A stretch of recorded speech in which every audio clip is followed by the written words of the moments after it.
Good morning बच्चों, welcome to my class. मैं स्वागत करती हूँ आप सभी का। चलिए स्टार्ट करते हैं हम अपनी आज की क्लास।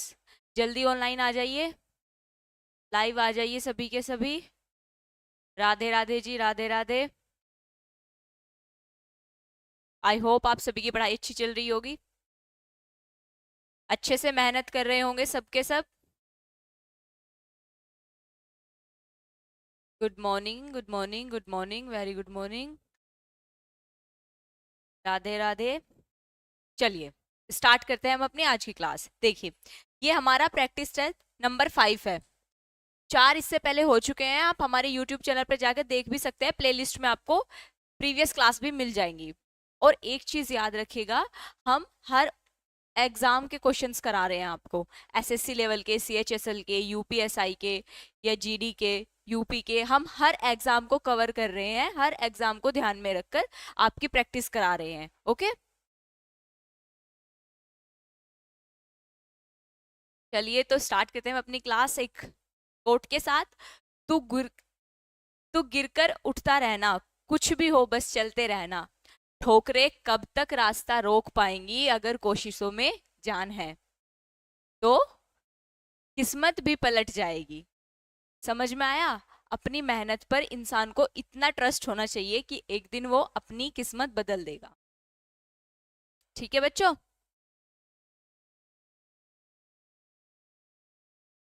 तो आज का हमारा फर्स्ट क्वेश्चन है, वो है मध्यकालीन भारतीय साहित्य के संदर्भ में निम्नलिखित में से कौन सा युग्म सही है?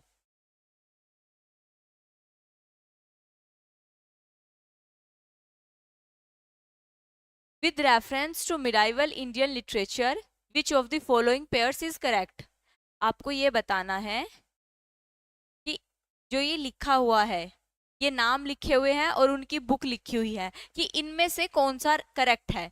विक्रमांक देव चरित्र, उथण, गीत गोविंद जयदेव, राजतरंगिणी बिल्हण या पृथ्वीराज रासो मृत्युंग। बताइए इसका आंसर। जो करेक्ट है वो बताना है। और ये ध्यान रखिएगा, जो ये क्वेश्चन है एसएससी जीडी में आ चुका है, शिफ्ट सेकंड में। तो ये सभी के सभी क्वेश्चन इंपॉर्टेंट हैं, इनको ध्यान से पढ़िएगा। चलिए बताइए इसका क्या आंसर है।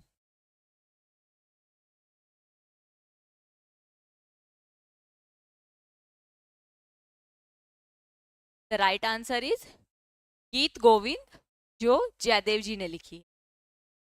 देखिए, राजतरंगिणी कल्हण ने लिखी है,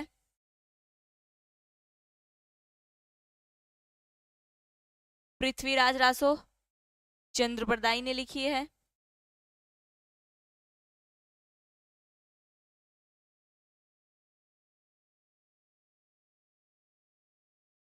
विक्रमांक देवचरित्र बिल्हण ने लिखी है।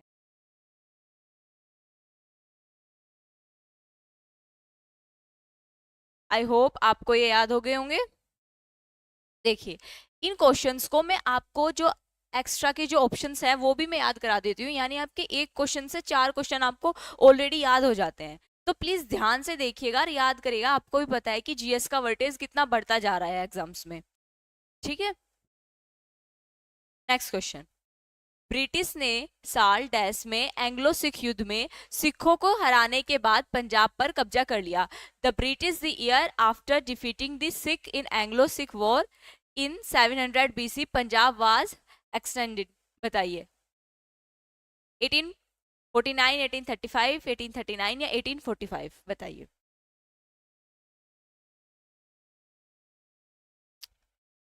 बहुत से बच्चे बहुत सही आंसर दे रहे हैं, वेरी गुड, गुड मॉर्निंग।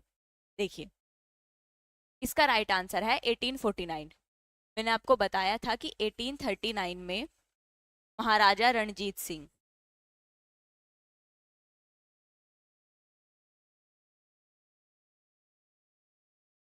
महाराजा रणजीत सिंह की क्या होती है, डेथ हो जाती है।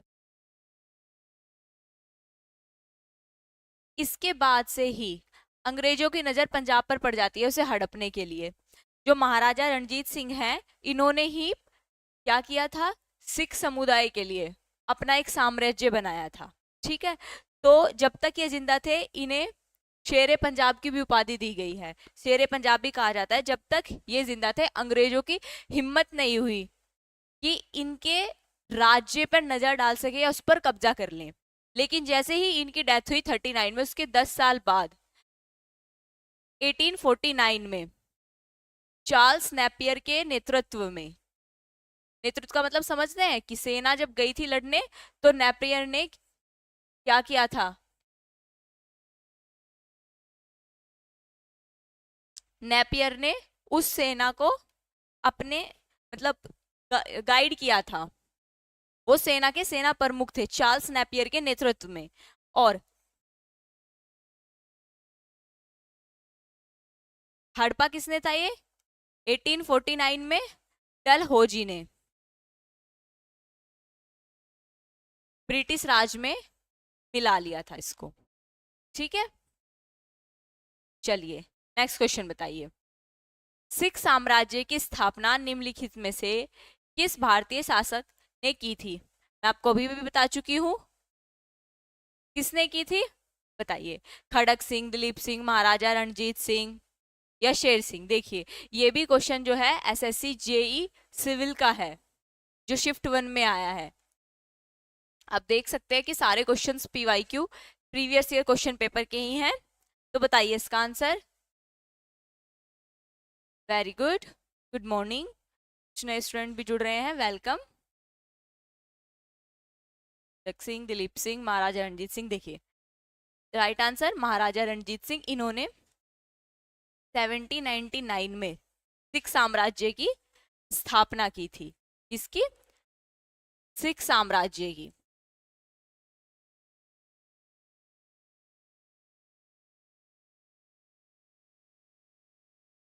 लाहौर विजय के बाद इन्होंने इसे स्टैब्लिश किया था 1799 में। नेक्स्ट क्वेश्चन, महाराजा रणजीत सिंह के राज्य की राजधानी क्या थी? बताइए। पटना, फतेहपुर सीकरी, इस्लामचाद या फिर लाहौर। देखिए ये आपका क्वेश्चन सीएचएसएल में आया हुआ है, बताइए। Right answer Lahore. Next question, ryotwari बंदोबस्त जिसमें काश्तकारों को सीधे सरकार को वार्षिक कर चुकाना पड़ता था, शुरुआत में निम्नलिखित में से किस प्रांत में शुरू किया गया था? Ryotwari settlement in which cultivators has to pay annual taxes directly to government was initially started in which of the following provinces? बताइए। मद्रास और बॉम्बे, असम और बंगाल, मध्य प्रांत या पंजाब। बताइए इस क्वेश्चन का आंसर।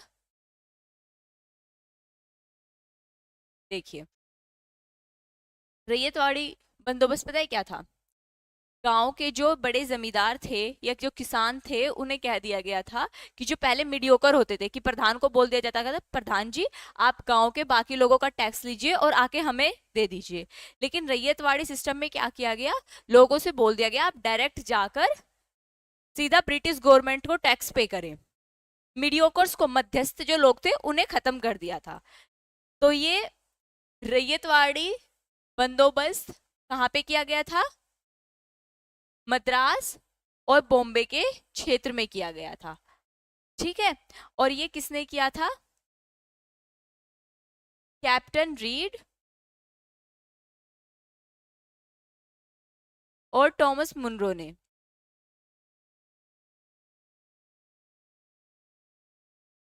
टॉमस मुनरो ने, यानी जो काश्तकार होते थे, किसान होते थे, वो डायरेक्ट जाकर ब्रिटिश गवर्नमेंट ऑफिस में या फिर जहां पर उन्हें बताया गया था वो डायरेक्ट जाकर ब्रिटिशर्स को टैक्स पे करते थे। ठीक है, चलते हैं नेक्स्ट क्वेश्चन पर। वर्ष 1960 में भारत और पाकिस्तान के बीच किस,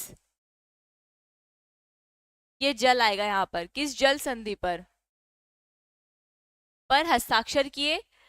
which water treaty was signed between India Pakistan in year 1960? यानी नदी के ऊपर डिस्प्यूट था उसके जल को लेकर, तब वर्ल्ड बैंक मीडियोकर बना था और दो देशों के बीच, भारत और पाकिस्तान के बीच, एक संधि पर हस्ताक्षर हुए थे कि कौन कितना पानी यूज करेगा। ठीक है, देखिए, तो इसका राइट आंसर है सिंधु नदी। और ये इंडिया की तरफ से साइन करने वाले थे पंडित जवाहरलाल नेहरू,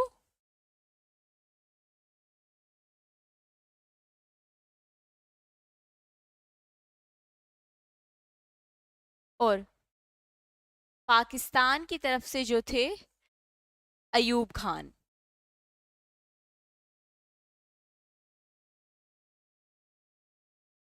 और मध्यस्थता किसने कराई थी? वर्ल्ड बैंक ने। वर्ल्ड बैंक से याद रखना कि वर्ल्ड बैंक का जो संगठन था 1944 में हुआ था, और इसका हेडक्वार्टर जो है वो वॉशिंगटन डीसी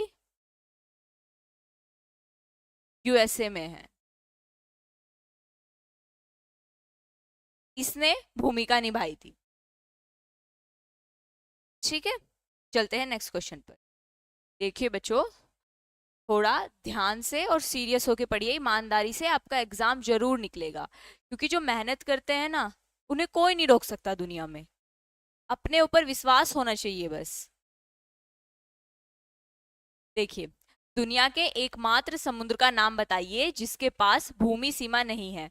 बहुत अच्छा और मोस्ट इंपोर्टेंट क्वेश्चन है। कुछ चीजें की खास बात भी है, वो भी मैं आपको समझाऊंगी।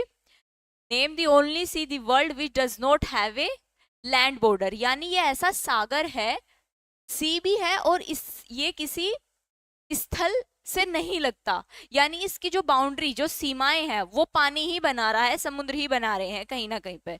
तो उसका आपको नाम बताना है, क्या है? सारगेसो सागर, पेचोरा सागर, या आमुंडसेन सागर, या फिर लास्ट आइरोइज सागर। बताइए इसका आंसर। सभी बच्चे रिप्लाई कीजिए। पता है, जब आप रिप्लाई करते हैं तो अगर आपको गलत पता है या फिर सही पता है, अगर आप आंसर देते हैं तो इससे पता चलता है आप कितने अटेंटिव हैं, मतलब एटलीस्ट आप गैस तो कर रहे हैं। पर कुछ बच्चे होते हैं जो सिर्फ फिर वीडियो पे ध्यान देते हैं, कमेंट पे नहीं, वो भी अच्छा है, बट कोई नहीं, चलिए समझते हैं इसे। इसका आंसर है सारगेसो सागर। एक बार इसकी स्थिति या लोकेशन भी देख लेते हैं। देखिए, ये है नॉर्थ अमेरिका।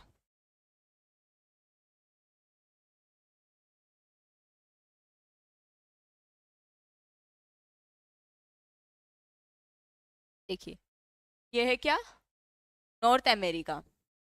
और ये है सारगेसो सी। देखिए, इसकी जो बाउंड्री है ना वो ये है, एक तरीके से ये बाउंड्री है इसकी, और ये पानी से ही मिल रही है, किसी स्थल से नहीं टच हो रही। यहाँ पर साउथ अमेरिका है, यहाँ पर नॉर्थ अमेरिका है, यहाँ पर अफ्रीका है, और यहाँ पर यूरोप है। इन चार महाद्वीप के बीच में है सारगेसो सी। अब इस चीज बारे में आप एक चीज और याद रखिएगा,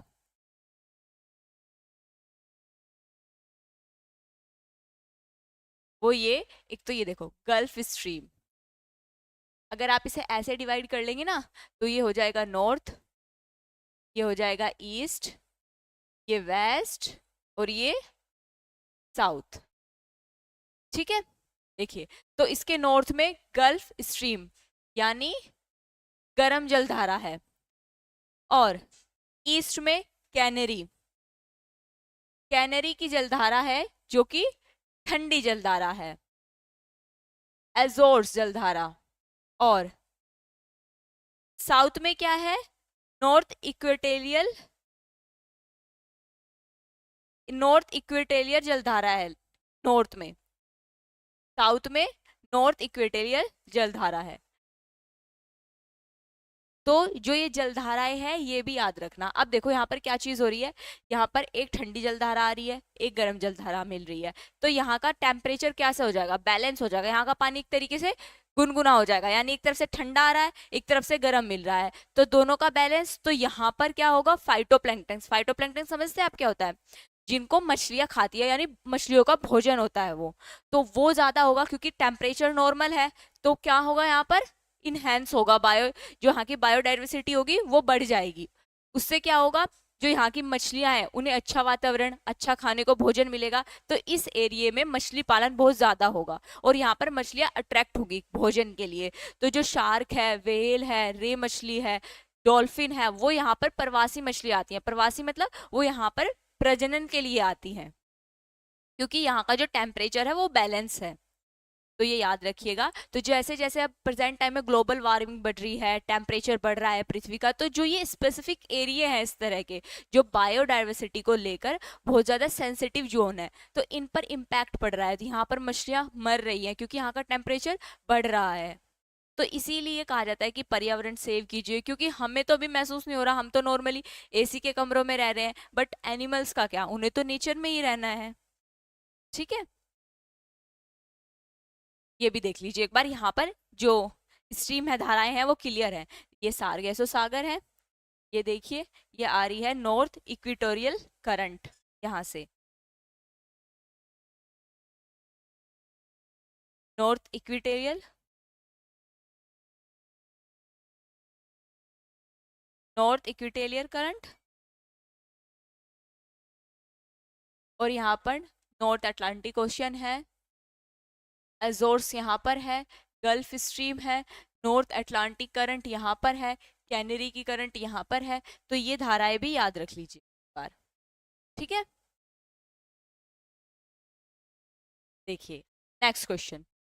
ओमान की खाड़ी और लाल सागर निम्न महासागर का हिस्सा है। आपको बताना है कि जो ओमान की खाड़ी है और लाल सागर है वो निम्न में से किसका एक पार्ट है।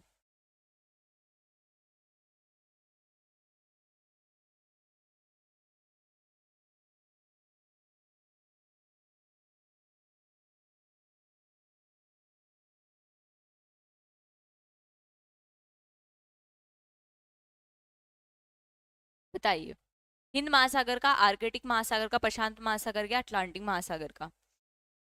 ये तो आपको मैप में भी दिख ही रहा होगा answer. Right answer Indian ocean, Hind महासागर का। देखिए, ये है गल्फ ऑफ अदन, यानी ये है रेड सी, और ये है इंडियन ओशन।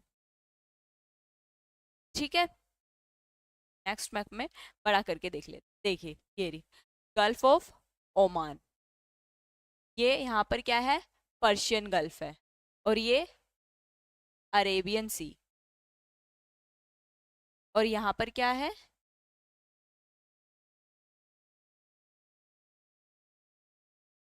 हिंद महासागर।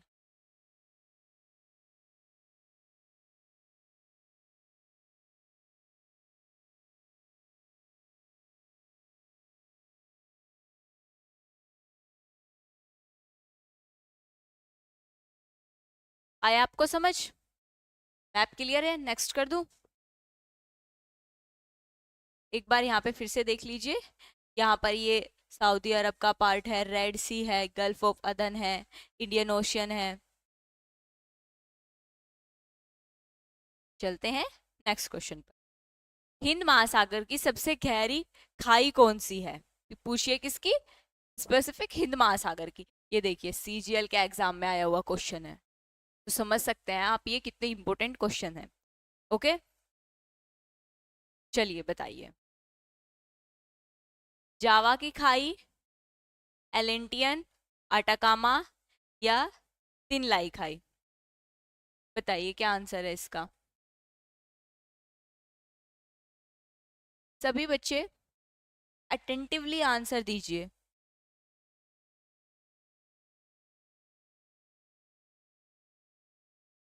देखिए, जो सबसे गहरी खाई है वो है जावा की, फैक्चुअल है, याद करिए। नेक्स्ट, संविधान की संकल्पना का उद्भव सर्वप्रथम निम्नलिखित में से किस देश में हुआ।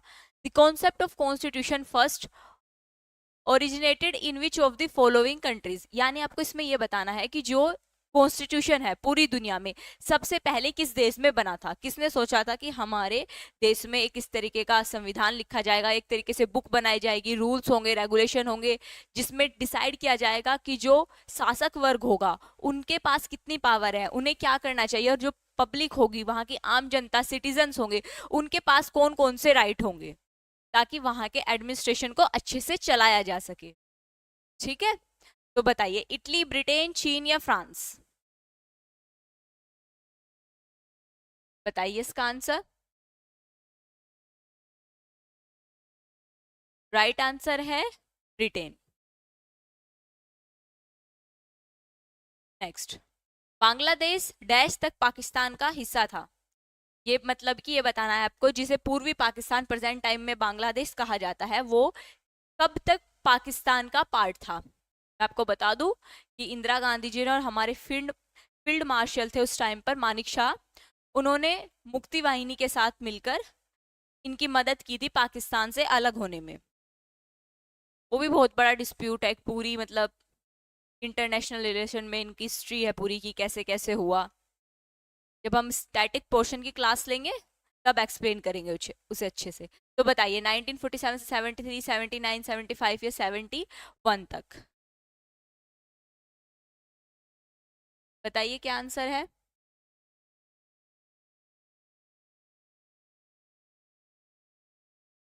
देखिए, 1947 से 71, आपको याद होगा 71 में हमारा पाकिस्तान के साथ जो वॉर होता है, वही, तब बांग्लादेश अलग होता है।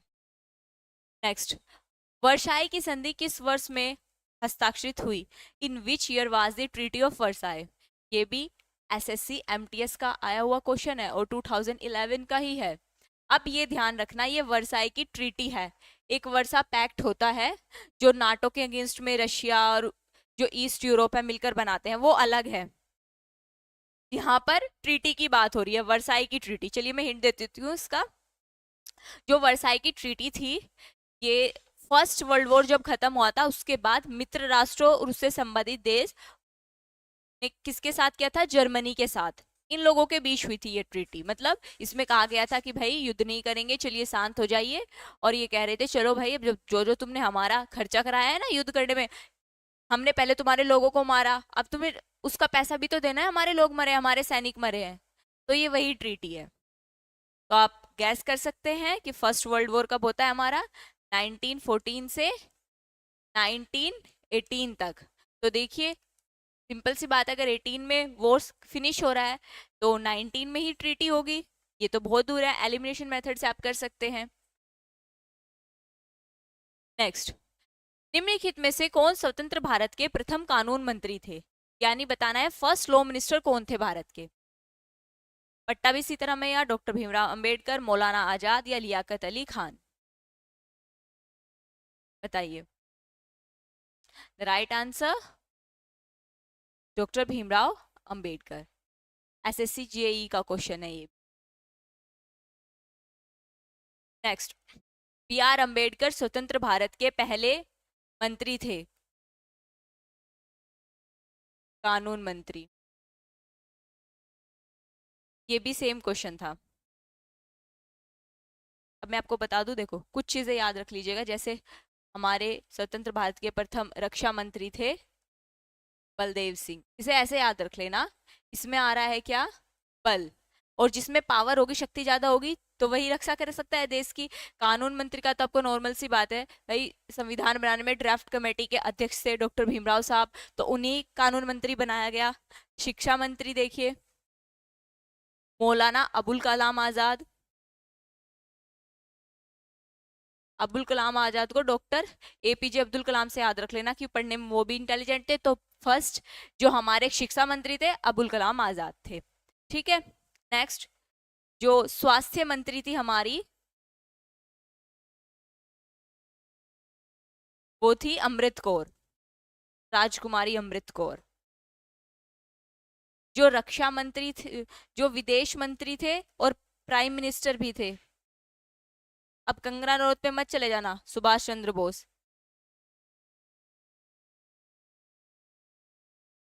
विदेश मंत्री भी थे हमारे, कौन थे? पंडित जवाहरलाल नेहरू। ठीक है। और हमारे होम मिनिस्टर थे सरदार वल्लभ भाई पटेल।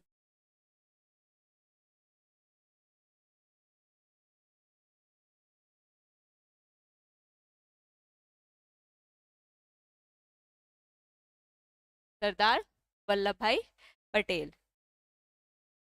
और जो हमारे रेल मंत्री थे वो थे जोनाथन।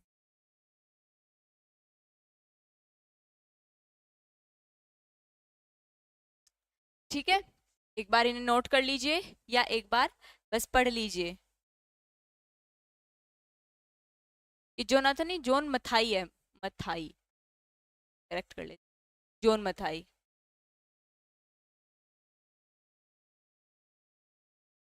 कर लिया नोट, चलते हैं नेक्स्ट क्वेश्चन पर।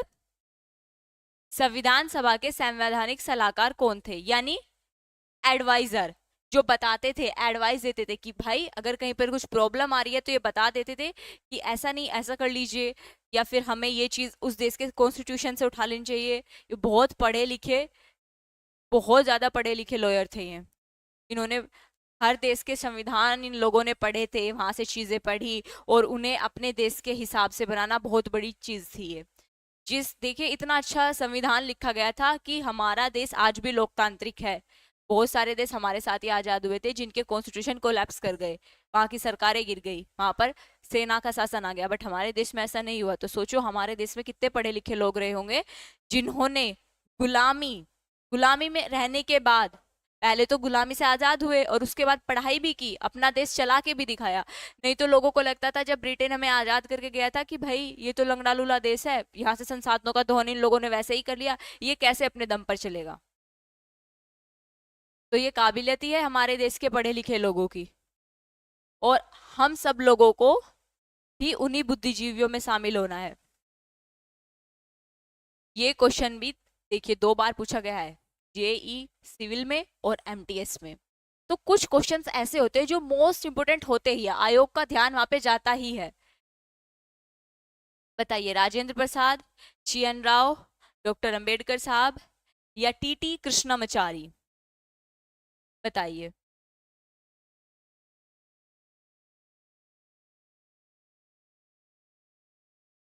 तो जो एडवाइजर थे वो थे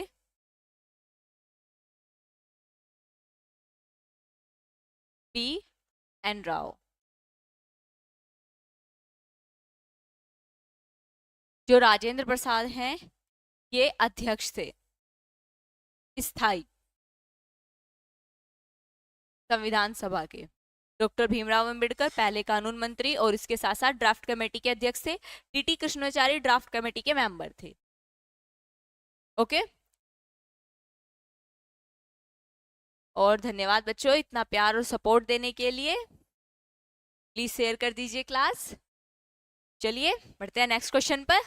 संविधान सभा ने भारत के संविधान को कब अंगीकृत किया, यानी when did constitution assembly adopt किया, अंगीकृत करना। ये क्वेश्चन भी MTS का है। देखो, एक होता है अडॉप्ट करना, एक होता है इम्प्लीमेंट करना।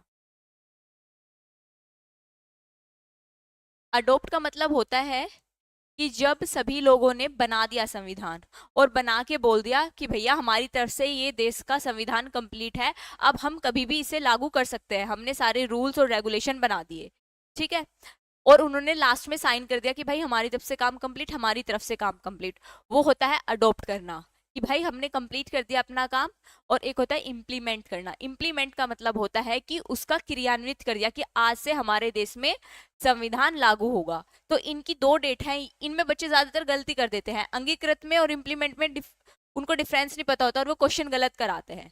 तो अडोप्ट का मतलब होता है कि इस दिन कंप्लीट हो गया। ये कंप्लीट हुआ था 26 नवंबर 1949 को, और इम्प्लीमेंट हुआ था 26 जैन 1950 को। और ऑप्शन में हमेशा ये दोनों ऑप्शन देते हैं ताकि बच्चा कंफ्यूज रहे। तो याद रखना कि अडोप्ट नवंबर में हुआ था और इम्प्लीमेंट जनवरी को हुआ था। इस दिन कुछ पार्ट, जैसे कुछ फंडामेंटल राइट्स और कुछ आर्टिकल्स से जो कुछ पार्ट इम्प्लीमेंट हुआ था, लेकिन कंप्लीट इम्प्लीमेंट 26 जैन 1950 को हुआ था। भारत के किस भाग में जैन धर्म के दिलवाड़ा मंदिर स्थित है? देखिए, जैन धर्म का बहुत फेमस टेम्पल है दिलवाड़ा टेम्पल, वो बताना है आपको कहाँ है। चलिए मैं बता देती हूँ, हिंट दे देती हूँ, ये राजस्थान में है।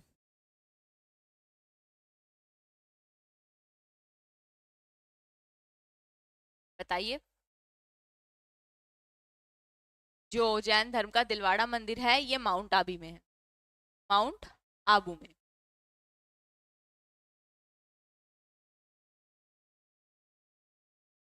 नेक्स्ट क्वेश्चन, मशहूर लिंगराज मंदिर किस शहर में स्थित है? शिव जी का मंदिर है, बहुत फेमस मंदिर है, ये बताना है आपको कहाँ पे है। भोपाल, कोलकाता, भुवनेश्वर या उज्जैन? चलिए इसका भी हिंट दे देती हूँ।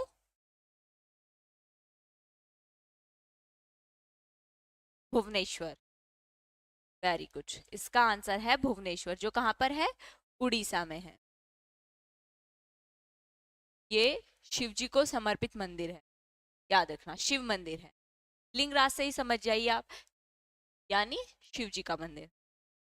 नेक्स्ट, प्राचीन भारत में गांधार शैली की कला को किस वंश ने विकसित किया था? कुषाण वंश, गुप्त वंश, मौर्य वंश या चोल वंश? बहुत मोस्ट इंपोर्टेंट क्वेश्चन है, एमटीएस में आया हुआ है। बताना है आपको कि गांधार शैली, दो शैली थी, मथुरा शैली और गांधार शैली। तो गांधार शैली को पूछा है।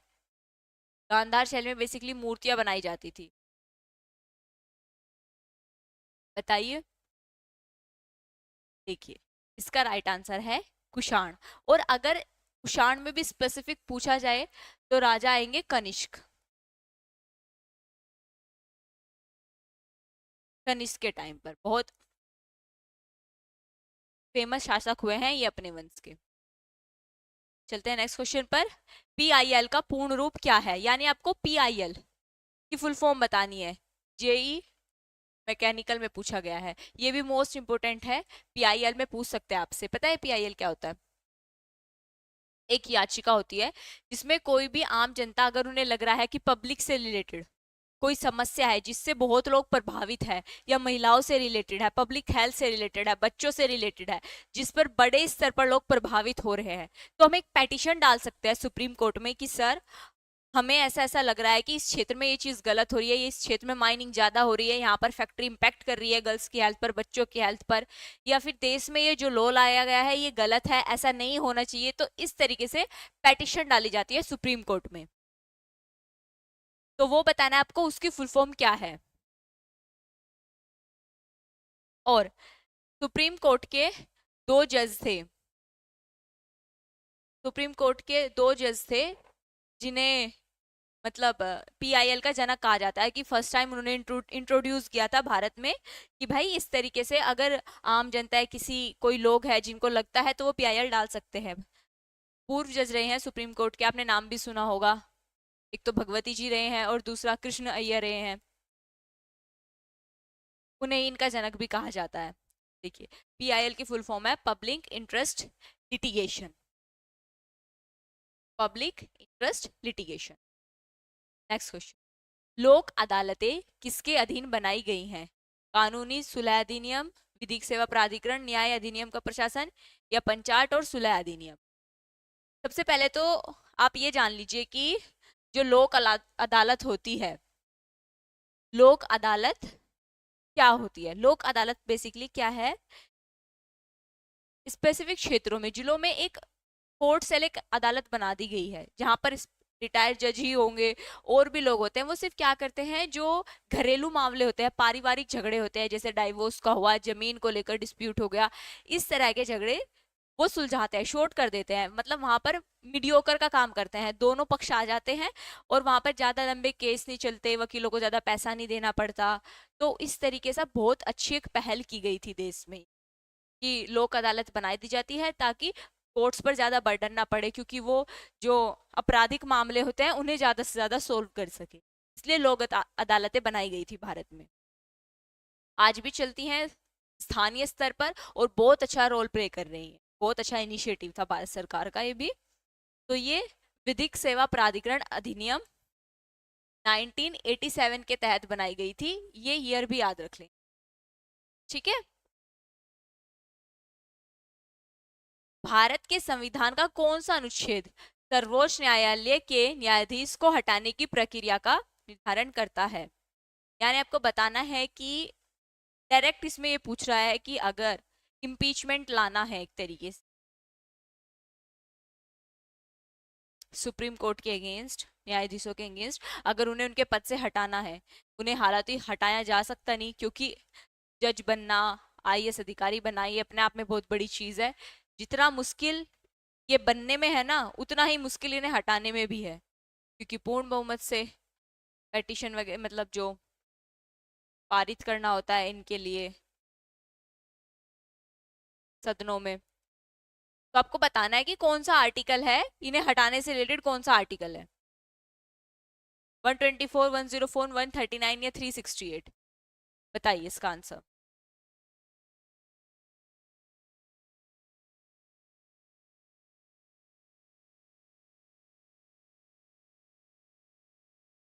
देखिए, आर्टिकल 368 आप सभी को पता है किससे रिलेटेड है, संशोधन से।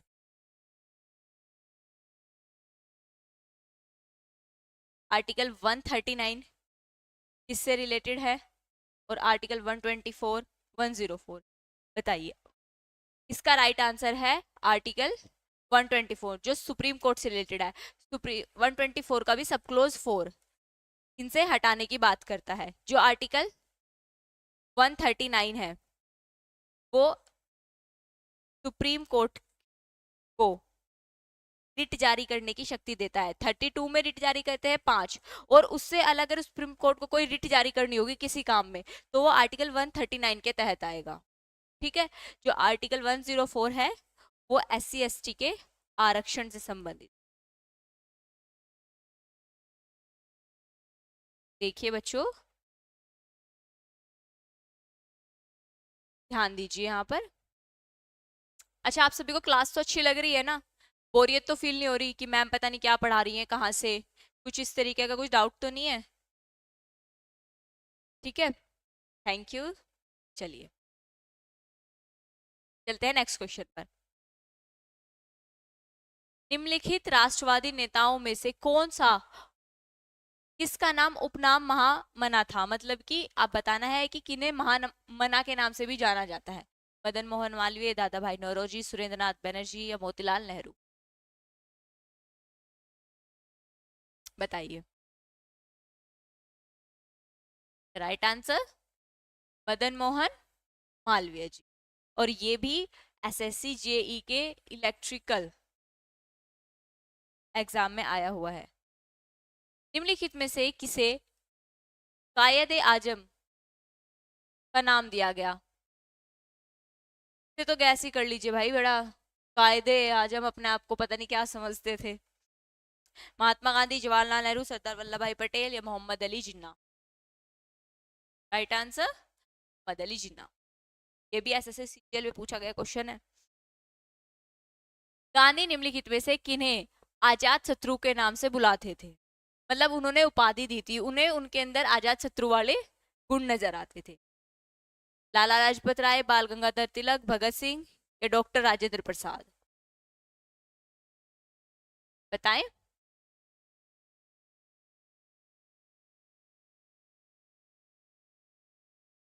इसका राइट आंसर है डॉक्टर राजेंद्र प्रसाद। भगत सिंह की 1926 में इन्होंने नौजवान सभा बनाई थी, ये याद रखना।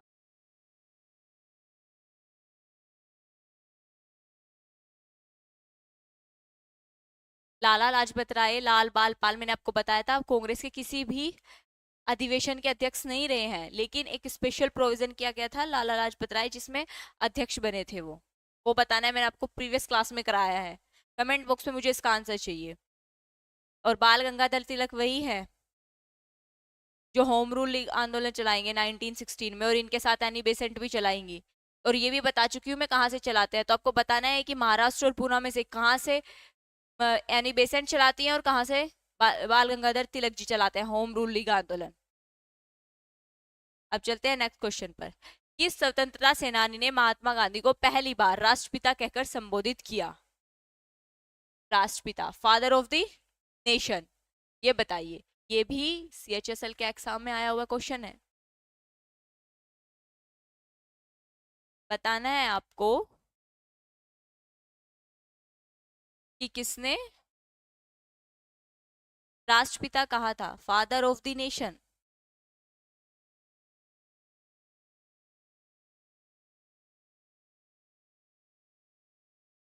देखिए आंसर है सुभाष चंद्र बोस। एक चीज हमेशा याद रखिएगा कि हम जो पढ़े लिखे लोग थे ना हमारे, उन लोगों में अगर विचारों में मतभेद होता ना, जैसे सुभाष चंद्र बोस जी किस फील्ड से थे, हिंसा के रास्ते पर, गांधी जी अहिंसा के रास्ते पर, लेकिन मतभेद होने के बाद भी रेस्पेक्ट देखिए एक दूसरे के विचारों की कितनी करते थे।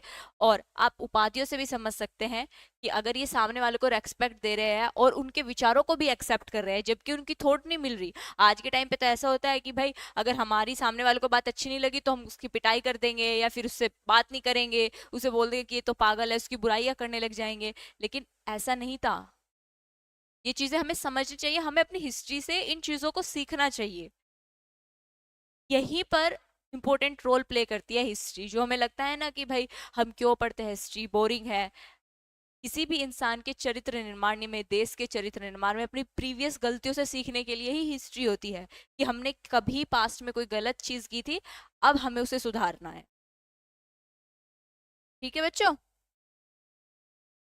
नेक्स्ट, निम्न में से कौन सा पाकिस्तान राष्ट्रीय आंदोलन के सदस्यों में से एक है जिसने 1939 में पाकिस्तान नाम रखा। बेसिकली आपको ये बताना है जो पाकिस्तान देश बना है वो पाकिस्तान नाम किसने दिया था उस देश को।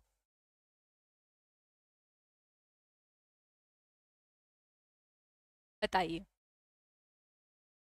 तो याद रखिएगा जो ये नाम दिया था चौधरी रहमत अली, ये विदेश में पढ़ रहे थे, उन्होंने ही अपने देश को नाम दिया था। और ये एसएससी स्टेनोग्राफर का क्वेश्चन है। अखिल भारतीय मुस्लिम लीग 1906 में बनी थी, आपको पता है कि 1905 में बंगाल का विभाजन हो गया था। अगले साल फिर इन्हें भी लगा कि भाई हमें भी एक अपना अलग राजनीतिक आंदोलन, मतलब राजनीतिक मंच बना लेना चाहिए जहां से हम आंदोलन कर सके अपने देश के लिए, अपने हितों की रक्षा के लिए। आगा खां के नेतृत्व में इन लोगों ने मिलकर बनाया था। और ये लीग की स्थापना कहाँ हुई थी, ढाका में हुई थी। और ये भी इंपॉर्टेंट है, ये भी एसएससी जेई और एमटीएस का क्वेश्चन है, भूलिएगा मत इस क्वेश्चन को। नेक्स्ट क्वेश्चन, ब्रिटिश भारत की राजधानी की किस वर्ष कलकत्ता से दिल्ली स्थानांतरित हुई, यानी दिल्ली राष्ट्रीय राजधानी किस ईयर में बनी, ये बताना है।